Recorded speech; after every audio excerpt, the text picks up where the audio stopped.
Aujourd'hui, nous parlons de Kagame qui confesse. Et puis, on va parler de quelques migrants refusés par les États-Unis pour peut-être aller au Congo. C'est triste de voir Kagame en train de se rabattre sur l'Union africaine. Et je vous avais dit que l'Union africaine est à malamoté. Je sais. C'est le seul groupe qu'il a pu manipuler. Et des vrais Africains ne pouvaient même pas donner l'occasion, même pas une seconde de plus à Kagame. Si nous sommes des vrais Africains. Parce que, admettons qu'il y a eu un génocide qu'on appelle le génocide rwandais. Voilà, il y a eu un génocide rwandais. Parce que moi, je suis un homme très juste et très correct et très sincère. J'ai toujours dit, les Hutus ont tué les Tutsis ont tué les Hutus. Tous deux, ils sont morts. Eza Nabizali Nabango, c'est comme ça qu'ils sont. C'est un peuple qui est comme ça, qu'il faut aider. Parce que quand vous suivez Kagame remonte, il parle des années 1960, comment ils ont eu des problèmes et qu'on sort et tout ça, comment les Rwandais sont partis se réfugier dans des pays voisins, entre autres le Congo. Vous l'écoutez encore bien, il y redit la même chose dans les années 80. Vous l'écoutez encore bien, il dit les mêmes histoires dans les années 90, il parle de 94. Donc, c'est-à-dire que c'est un pays, c'est pourquoi j'ai compris qu'il était en train de confesser.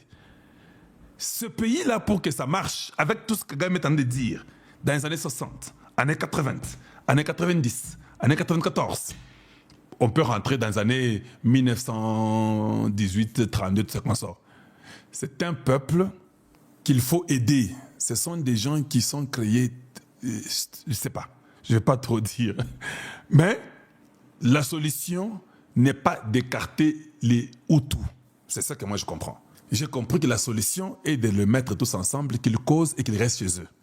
L'histoire de l'Iran est terminée. Ils se sont entendus. Les États-Unis et l'Iran ont fait une signature avec des conditions, ils s'entendent. Tout le temps maintenant est focalisé sur toi, papa. Tu pouvais peut-être prier que la guerre de l'Iran continue pour qu'on t'oublie. On ne t'oublie pas. L'Iran, c'était seulement un glitch qui faisait pour montrer l'importance du Congo. Oui. Vous avez vu comment vous allez se faire pour le pétrole là? Vous savez que le Congo a un pétrole fou, hein? Vous savez ça? La finalité est que l'Iran a perdu totalement. Ils ont perdu presque tout. Ils ont perdu leur leader, ils ont perdu beaucoup de choses. Et les gens ne voient pas ça. Les gens, surtout les Africains stupides qui sont encouragés. Oh maintenant, l'Iran maintenant s'impose sur les négociations. Est-ce qu'il fallait même qu'on arrive aux négociations? C'est ça la question qu'il faut que vous puissiez vous poser. Est-ce qu'il fallait même arriver aux négociations? S'ils avaient compris avant et qu'ils avaient fait semblant, leur leader serait vivant. Leur leader serait vivant. Les gens ne mourraient pas là-bas. Vous avez fait tête dure. La finalité est que les États-Unis vous avaient demandé de vous mettre à table. Vous avez dit non. Ils sont venus chez vous, ils ont détruit, ils ont tout cassé. À la fin, vous rentrez à la table. Qui est perdant? Ils viennent chez vous, ils sont morts à 10 ou 15 ou 20. Vous, chez vous, vous mourrez des millions, des milliers. Et puis vous perdez même vos chefs, tout. Qui a perdu? Our central security principle is to put the protection of civilians first. Kagame dit, à comprendre pour ces sanctions. Lui ne comprend pas pourquoi il y a les sanctions. Il dit que je n'ai à comprendre le fin fond des sanctions. Papa, tu n'as pas un conseiller qui peut te dire le fin fond des sanctions. Vous êtes sanctionné parce que vous avez votre main au Congo. C'est ça le fin fond. Vous enlevez votre main du Congo, il n'y a pas de sanction. C'est simple. Comment vous voulez se le détruire? Chaque pays, même Israël, qui est têtu, des fois, mais c'est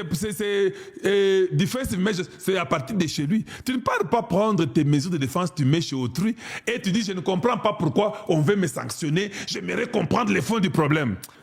Donc le Rwanda, lui, croit qu'il est exceptionnel. Lui peut avoir les histoires de chez lui, chez autrui, et il croit qu'on les laissera.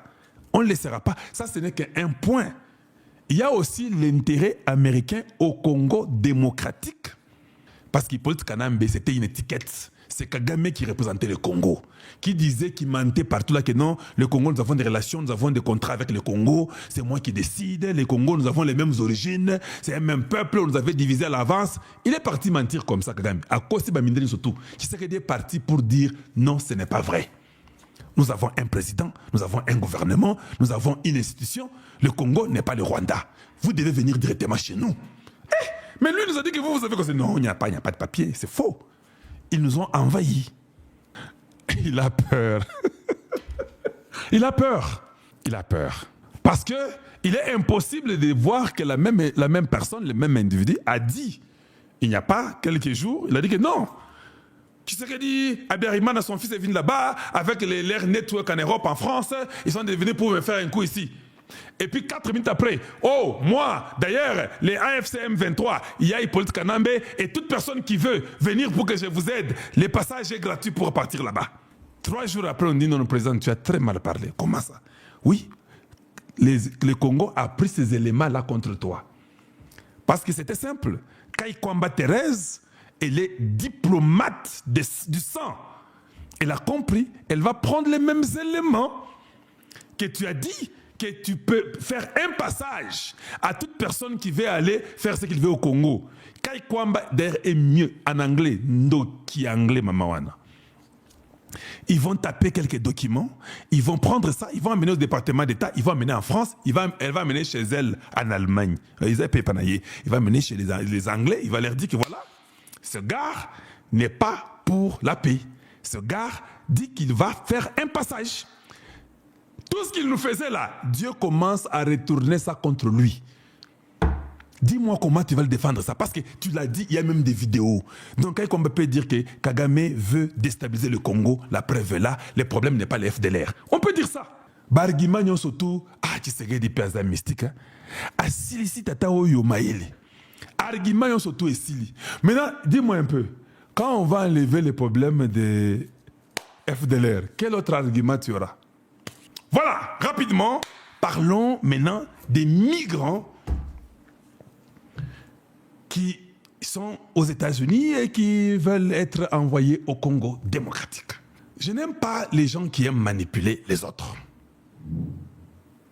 D'abord, commençons par expliquer. Oh non, vous savez, les migrants qui vont venir au Congo. Moi, j'habite aux États-Unis. Je viens à un autre gars qui a dit ça.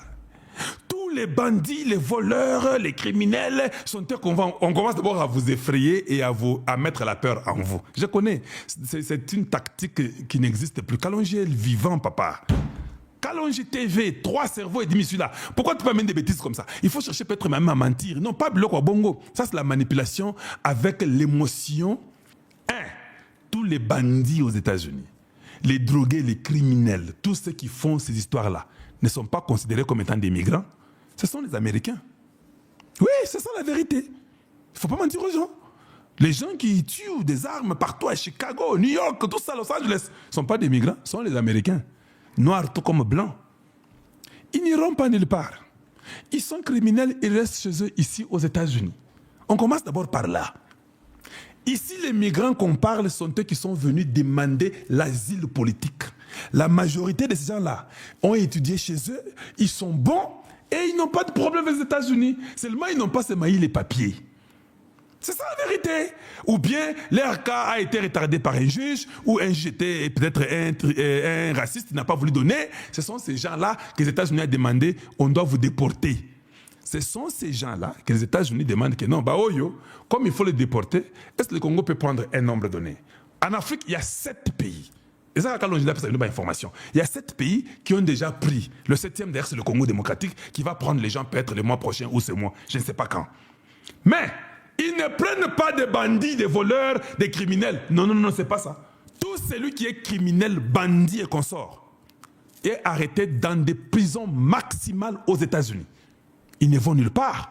Le seul pays qui avait pris ces criminels maximales, c'était Naïb Boukele. Il y a El Salvador, parce qu'il a aussi une prison maximale qui a pris ces gens-là. Une partie d'eux, ils venaient d'ailleurs de son pays. D'autres venaient de El Salvador, chez lui. On les a retournés chez lui là-bas.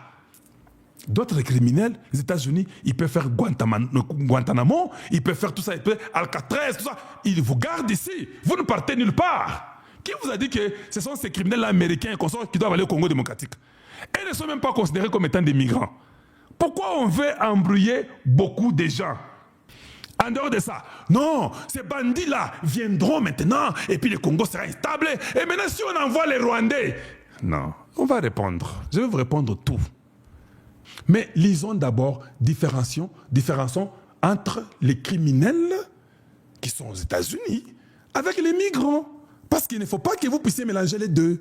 Et les gens qui vous disent que nous vivons aux États-Unis, en tout cas, ils vivent dans leur maison. Ils ne vivent pas aux États-Unis, ils ne connaissent pas les systèmes américains, ils ne sont pas dans la société. C'est vrai, nous avons travaillé dans la société américaine. Naïbiango. J'ai dit ce que je sais. J'ai vu la société, je les ai même enseignés. Yo, peut-être, tu fais que la manufacture, ce qui n'est pas mauvais, tu vas et puis le soir tu rentres. C'est bon, non? C'est pas mal. C'est bien, tu fais beaucoup d'argent, coûte. Manufacture aux États-Unis, ça peut bon belé, ça va bêter. Mais tu ne connais pas seulement les systèmes. Alors arrête de dire aux gens que j'ai vu là-bas, tous ces criminels vont venir au Congo.